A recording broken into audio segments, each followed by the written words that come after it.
औज़ुबिल्लाहि मिनश्शैतानिर्रजीम बिस्मिल्लाहिर्रहमानिर्रहीम अल्लाहुम्मा सल्लि अला मुहम्मद व आले मुहम्मद वाज्जिल फ़रजुम। नाज़रीन अस्सलामु अलैकुम व रहमतुल्लाहि व बरकातुहू। मैं आपका मेज़बान सईद रिज़वान नक़वी आज एक अहम प्रोग्राम लेकर हाज़िर हूँ। जैसा कि आपके इल्म में है कि पहली माह मुबारक रमज़ान से ये सिलसिला जारी व सारी है। अल्हम्दुलिल्लाह प्रोग्राम अज़मत माह रमज़ान लेकर हम इस वक्त हाज़िर हुए हैं और इस प्रोग्राम में हमारा साथ देने के लिए इस वक्त मौजूद हैं आली जनाब डॉक्टर तक़ी अली आबदी साहब, जिनसे आज हम माह मुबारक रमज़ान की अज़मत और उसकी फ़जीलत के हवाले से गुफ्तगू करेंगे और साथ में जो बरकत और रहमत के हवाले से भी यहाँ पर हम बात करेंगे। और अब हम इस प्रोग्राम का आगाज़ करते हैं और जनाब की खिदमत में चलेंगे। अस्सलामु अलैकुम। वालेकुम अस्सलाम। कैसे हैं आप जनाब? अल्हम्दुलिल्लाह, शुक्र है। अच्छा, जैसे कि हम लोगों ने इससे पहले भी गुफ्तगू की थी कि भाई माह मुबारक रमज़ान का सिलसिला है, तो माह रमज़ान से बरकत और रहमत का जो एक वास्ता है कि माह रमज़ान को हम बरकत और रहमतों वाला महीना कहते हैं, मग़फ़िरतों वाला महीना कहते हैं। तो आखिर वो कौन सी चीज़ें हैं जिनकी वजह से हमें रहमत हासिल हो सकती है, बरकत हासिल हो सकती है और मग़फ़िरत हासिल हो सकती है? इस हवाले से ये मग़फ़िरत का महीना है, दुआओं का महीना है और सभी चीज़ें हैं इसमें देखिए हम लोगों ने जो गुफ्तगू की थी कि सेहत हमारी ठीक रहती है। हाँ। खाने पीने के लिहाज से क्या खाएं क्या ना पिएं, तो ये एक हमारी बरकत है, नेमत है परवरदिगार आलम की कि सेहत मेरा ठीक है, या साफ़ सफाई हो जाती है। हाँ। या तिलावत कुरान की कसरत हो जाती है। हाँ, हाँ। इबादत में बच्चे आना शुरू हो गए, हम लोग तो तैयार ही हैं, बच्चों को भी आमादा करते हैं, घर में माएँ भी कहती हैं जाओ मस्जिद जाओ, नमाज़ पढ़ो, ये सब चीज़ें। देखिए सबसे बड़ी बरकत जो इस माह रमज़ान में हमें और आपको मिलती है, सबसे बड़ी, या जो दूसरे मज़ाहिब में मसलन इस तरह के रोज़े या व्रत टाइप की चीज़ है, उसमें जो सबसे बड़ी नेमत और सबसे बड़ी बरकत, सबसे बड़ी चीज़ जो हम सीखते हैं वो ये है कि अपने आप हमारे अंदर कंट्रोलिंग पावर आ जाती है। अच्छा, कंट्रोलिंग पावर पैदा हो जाता है, यानी बर्दाश्त का मादा पैदा हो जाता है, या फिर ये कि हमें वो एक तौर तरीक़ा हो जाता है कि हम इंतज़ार करें उस चीज़ के लिए। हाँ, अब दूसरे मज़ाहिब मसलन ये है कि अनाज नहीं लेंगे, ये लेंगे, तो इसका मतलब ये कि 24 घंटे तक या 9 दिन तक अब हमने मसलन नमक छोड़ दिया, मसलन हमने अनाज छोड़ दिया, तो ये जो एक ताकत पैदा होती है इसका कोई जवाब नहीं है।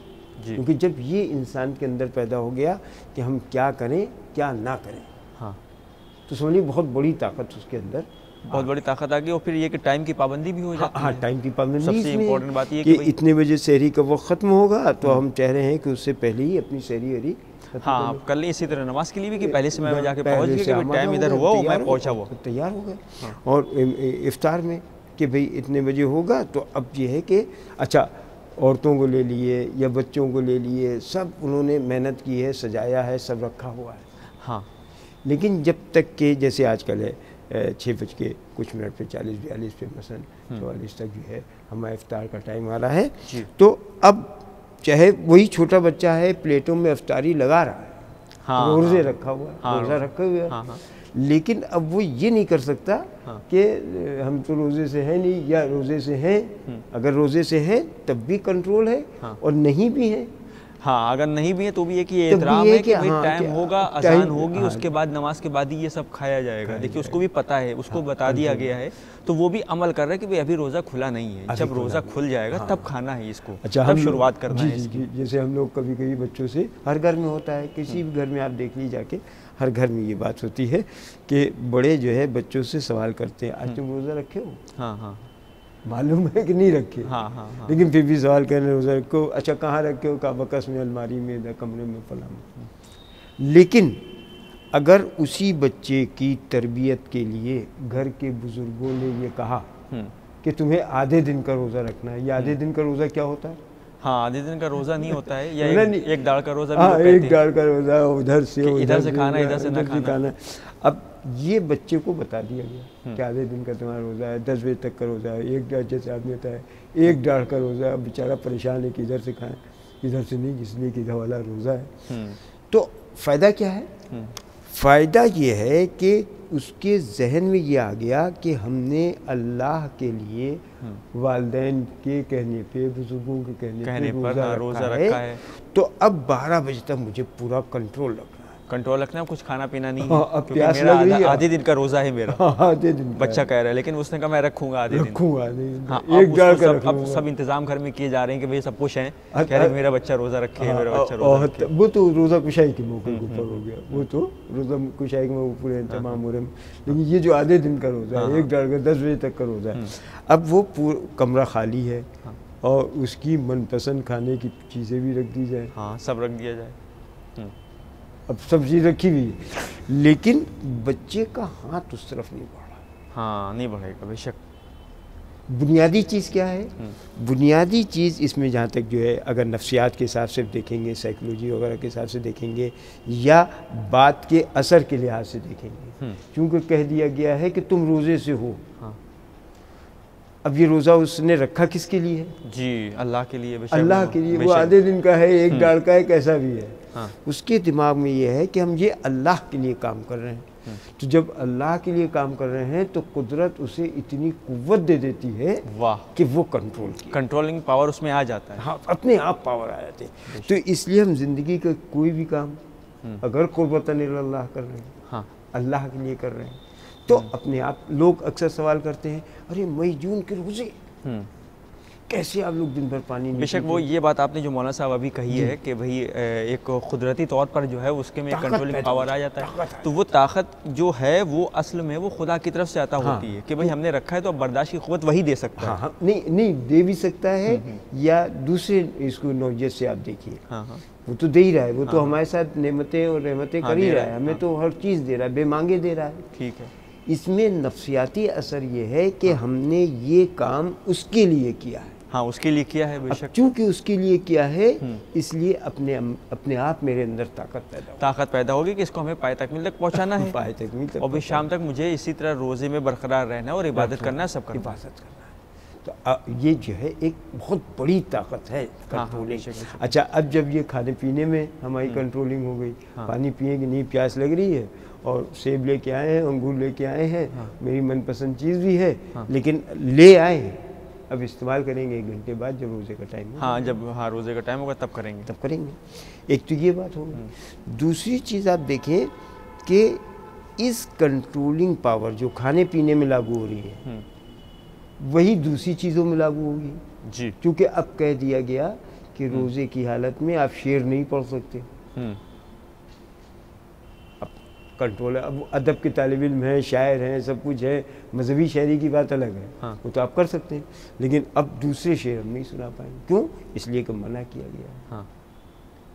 इस तरफ देखना है ये चीज़, हाँ, और उस तरफ नहीं देखना है, ये नहीं देखना है। तो जिधर नहीं देखना उधर नहीं देखना है, अपने आप कंट्रोल हो गया। हाँ हाँ बेशक। क्या हम बोले क्या ना बोले, अपने आप कंट्रोल हो गया। क्या सुने क्या ना सुने, अपने आप कंट्रोल हो गया। तो पूरे बदन के ऊपर कंट्रोल सिर्फ एक नियत से हो जाता है कि हम अल्लाह के लिए रोज़ा रख रहे हैं। ये बहुत बड़ी ताकत है। और जब 1 महीने हम ये काम कर सकते हैं तो लाजमी बात है कि हम इसको बाकी 11 महीनों में भी बाकी रख सकते हैं। ठीक है, 100% ना रखें, 99%, 95%, 90%, 80%, लेकिन हमें कंट्रोल, बहरहाल इससे चूँकि इस महीने में मेरी तरबियत हो गई, सीख गए हम, तो हम इसको अगले उसमें भी लागू कर सकते हैं। जी मौलाना साहब, तो जैसे कि हम लोगों की गुफ्तगू अभी इस पर हो रही थी तरबियत के हवाले से, बातचीत हो रही थी, तो तरबियत के और भी बहुत सारे पहलू हैं कि जिसमें बच्चों को जो है मतलब बहुत सारी बातें बताई जाती हैं, ख़ास करके इस माह मुबारक के रमज़ान में, तो हम चाहेंगे इस पर भी आप थोड़ा सा रोशनी डालें। तरबियत ये मतलब ये भी कर सकते हैं कि बच्चे को अपने साथ बिठा लिया और इसी पारा दे दिया और जो पढ़ते जा रहे हैं उससे करेंगे, तुम भी देखते जाओ। हाँ। या जैसे कि बात आई थी कि मतलब शहरी में जैसे उठा लिया, हाँ, और बता दिया कि भाई ये है और ये सुनना चाहिए, देखना चाहिए, नहीं करना चाहिए, सब चीज़ें जो है। बच्चों की मेन तरबियत तो देखिए असल में उनको बताने की ज़रूरत नहीं है, हमें बताने की बच्चों की ज़रूरत नहीं है, बल्कि हम खुद करते रहें। अच्छा, यानी कि अगर हम करेंगे तो बच्चा देखेगा, वो देख के अपने ऑटोमेटिकली करेगा वो। और तरबियत घर से होती है। अच्छा, तरबियत और तालीम 2 चीज़ें हैं, तालीम और तरबियत। तालीम में तो ये तय है कि कौन उसे पढ़ा रहा है, कौन सिखा रहा है, कौन बता रहा है। लेकिन तरबियत में ये तय नहीं होता है कि कौन सिखाएगा उसे। हम अपने आप करते जा रहे हैं, वो अपने आप सीखता जा रहा है। बाजार गया, इधर गया, महल्ले में गया और अपने आप कुछ चीज़ सीख के आ गया। और तालीम में हम नाम बता सकते हैं कि हमने उनसे पढ़ा, उनसे पढ़ा, उनसे पढ़ा, उनसे पढ़ा, लेकिन तरबियत एक ऐसी चीज़ है कि जिसमें हम नाम भी नहीं बता सकते, लेकिन सीख जाते हैं। इसलिए हमें अपने घर के माहौल को, समाज के माहौल को अच्छे से अच्छा बनाना चाहिए, क्योंकि पौध आ रही है, नई पौध आ रही है, नया बच्चा तैयार हो रहा है, वो अपने आप जो है हालात के हिसाब से वो सीखता चला जाए। आप हमसे पूछे कि तुमने फ़ारसी कहाँ सीखी, अरबी कहाँ सीखी, कौन तुम्हारा उस्ताद है, तो हम तो बता देंगे। लेकिन ये आप पूछिए कि तुमने चोरी करना कैसे सीखा, कौन है तुम्हारा उस्ताद चोरी में, गिराकटी में, झूठ बोलने में, बेईमानी में। यही वजह है कि जिन घरों में लड़ाई झगड़ा, ये तूफान में गालम गलौज, ये सब घरों में रहता है, या उस माहौल में बच्चा पल रहा होता है, तो उसको एक एक करके गाली सिखाने की ज़रूरत नहीं है, वो अपने आप सीख जाता है। अच्छा। और तो यानी कि मेन चीज़ जो है वो तरबियत है कि उसको सही से ट्रेनिंग घर पे दी जाए, वो तरबियत उसकी वो तरबियत हो जाए। अच्छा, तरबियत में हमें उसको हर वक्त टोकना नहीं है, तुम ये करो, ये करो, मतलब हम करेंगे इबादत तो वो देख के करने लगेगा, आप कर लेगा।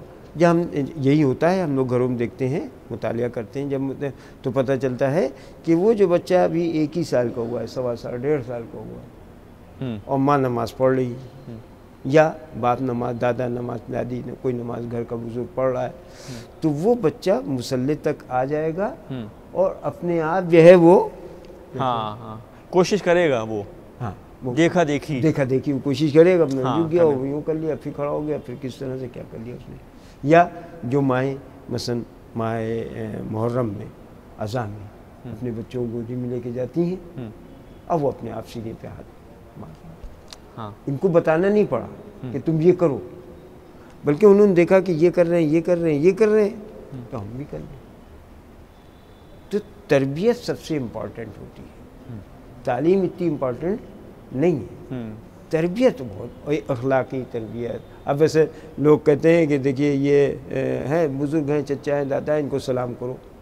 नहीं, वो जो सामने खड़े हुए हैं, चचा दादा, जिस हैसियत से भी खड़े हुए, वो खुद उस बच्चे से सलाम करके वो उसके गले में, मुंह पे कुछ हाथ पे कुछ चूम ले, कुछ कर ले, तो 2 मरतबा वो करेगा, तो तीसरी मरतबा वो खुद अपने आप हाथ उठा लेगा। इसीलिए हमारे बुज़ुर्ग अक्सर घरों में ये करते हैं कि सुबह सहरी में ये कह के उठाते हैं कि सहरी का टाइम हो गया है, और तो खुद चला ना जाए वह, और बच्चा है उठा और उसके बाद कुछ खाया पिया, और न उसका रोज़ा है न कुछ है, लेकिन अब उसे बस एक बात मालूम हो गई, उठो खुद नबनाम चल रहा है, नमाज़ पढ़ने चले सुबह, उसको ये मालूम हो जाता है बेशक, और यही बरकत में शामिल होता है। और यानी कि यही तरबियत हो रही है, यही तरबियत कि भाई सुबह सहरी का टाइम है तो उठ जाओ, सब लोग उठ के इबादत कर रहे हैं, अभी सहरी भी करना है, नमाज भी पढ़ना है 2 रकात, तो अब वो सब उठ गए, अब उसमें बच्चा भी उठ गया, उसने देखा पापा हैं, मम्मी हैं, वो सब नमाज पढ़ रहे हैं, सब बैठे हैं कुरान पढ़ रहे हैं, तो एक माहौल इसमें उनको, उसको जो माहौल ऐसा लगा कि वो खुद भी करने लगा।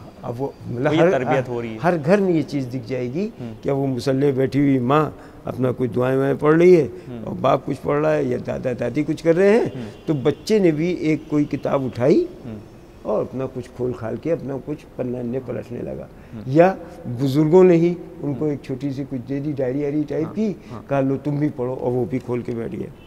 मतलब ये कि ये मशक हो रही है, मशक हो गई, बच्चे की इस तरह से तरबियत हो रही है। ये चीज़ें जो है हमें, और रमज़ान में देखो आज शब क़द्र है, पूरी रात जागना है। इबादत करना, छोटे छोटे बच्चों में बड़ा मतलब शौक़ होता है, जज्बा होता है। भाई जब मैं अमाल कराने जाता हूँ तो वहाँ छोटे छोटे बच्चे बिल्कुल तैयार होकर आते हैं, एकदम साफ़ और शफाफ एकदम कुर्ते पहन के, मौलाना साहब अमाल कराना है, मौलाना साहब ये दुआ बता दी है, कुरान कैसे खोलें, क्या करें, सब मतलब एक जज्बा खुद ब खुद खुद इतने से बच्चे हैं, सब आ जाते हैं, और सिपारे लिए हुए हर एक को देते। जी, जब मस्जिद में बैठते हैं तो वहाँ सब आके बैठ जाते हैं, भैया मौलाना साहब ये अमाल करा दीजिए, मौलाना साहब ये बताइए नज़ला पढ़ना है, मौलाना साहब ये पढ़ना है, ये तस्बीह कितनी बार पढ़ें, और पूछते हैं बाकायदा, भले यूँ आम दिनों में वो इतना पूछ में मतलब डरते हैं, लेकिन रमज़ान में खास करके वो आते हैं और मुसल्ले के करीब आ जाते हैं, चुप्पे से कान में कहेंगे मौलाना साहब ये बता दिए, तो एक ये कि उनमें एक जज्बा पाया जा रहा है इस चीज़ को लेकर, वो बहुत अच्छी बात है। दुआ इफ्तार बता दी, पढ़ा दी, ये कर दी, तो ये सब चीज़ें अपने आप माहौल के हिसाब से, और ये तरबियत का महीना है। और फिर शहरुल्लाह है,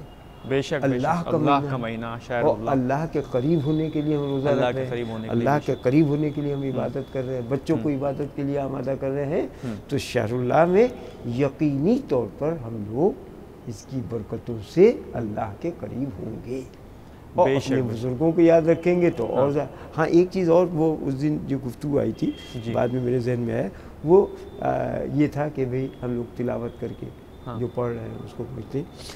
इस माह रमज़ान में हम कभी कभी ये भी कोशिश करें, खुदा न खास्ता हमारे वालिदैन नहीं रहे, खुदा न खास्ता, और अल्लाह उनका साया हमेशा बाकी रखे, लेकिन मौत है, हर एक को जाना है, तो खुदा न खास्ता नहीं रहे, तो हम इस माह रमज़ान में कभी कभी ये कोशिश कर लिया करें कि हम सुबह की 2 रकत नमाज पढ़ रहे हैं अपने वालिद की तरफ से, अपनी वालदा की तरफ से ज़ुहर की नमाज़ पढ़ रहे हैं अपने, बजाय इसके कि नमाज इजारा में हम किसी और से कह दें, ठीक है उनसे भी पढ़वा सकते हैं, उनकी कज़ा नमाज़ें पढ़वा सकते हैं, लेकिन जितना ज़्यादा रूह हमारे बुज़ुर्गों की हमारे नमाज़ पढ़ने से खुश होगी, बेशक, तो उसमें बस कभी कभी सोच लिया कि भाई चलिए ठीक है, ज़ोहर की मगरिब इशा की आज हम नमाज जो है अपनी वालदा की तरफ से पढ़ेंगे, अपने वालिद की तरफ से पढ़ेंगे। तो अच्छा, उसमें थोड़ा सा ये भी बता दीजिएगा हमारे जो बच्चे सुन रहे हैं नौजवान, उनके लिए कि भाई इसमें नियत किस तरह से करना पड़ेगी कि मैं अपने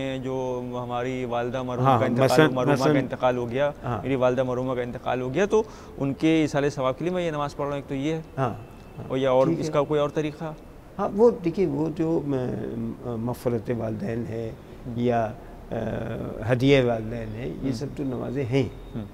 मैं भी कह रहा हूँ कि जो उनकी पंजगाना नमाज किसी वजह से खुदा न खास्ता छूट गई है, तो और कहने का मतलब ये करवा रहे हैं, उसकी किसी दूसरे नमाज इजारा होती है, तो हम किसी दूसरे पर रोज़ा है तो किसी दूसरे की तरफ से, हम समझ गए आपका कहने का मतलब ये कि भाई दूसरे से हम पढ़वा रहे हैं, बहुत अच्छी बात है, लेकिन हमें खुद भी जो घर के अफराद ख़ानदान हैं, घर वाले लोग हैं, एक औलाद अहले खाना हैं, अगर वो एक औलाद के हैसियत से या कोई भी रिश्ता घर के हैसियत से अगर वो पढ़ेगा तो उसमें उनको खुशी ज़्यादा होगी और उनको रूह की ज़्यादा, हाँ, कि भाई मेरा बेटा या मेरी बेटी या मेरे फला रिश्तेदार मेरे लिए ये सारे सवाब कर रहे हैं। अब शरीयत तो ये कहेगी कि बड़े बेटे के ऊपर है, हाँ है ना, बड़े बेटे के ऊपर है, तो बेटे तो हम भी हैं, बेटी तो हम भी हैं, तो है बड़े बेटे के ऊपर जिम्मेदारी, लेकिन अगर मैं पढ़ लूँ, हाँ सही और इस माह मुबारक में जो अल्लाह का महीना है, यूँ हम साल भर कर सकते हैं, जब मुझे मौका मिले तो हम ये काम कर सकते हैं, इसाले सवाब तो होगा, लेकिन शहरुल्लाह में बेशक बेशक ये नियत करें कि भाई आज हम अपने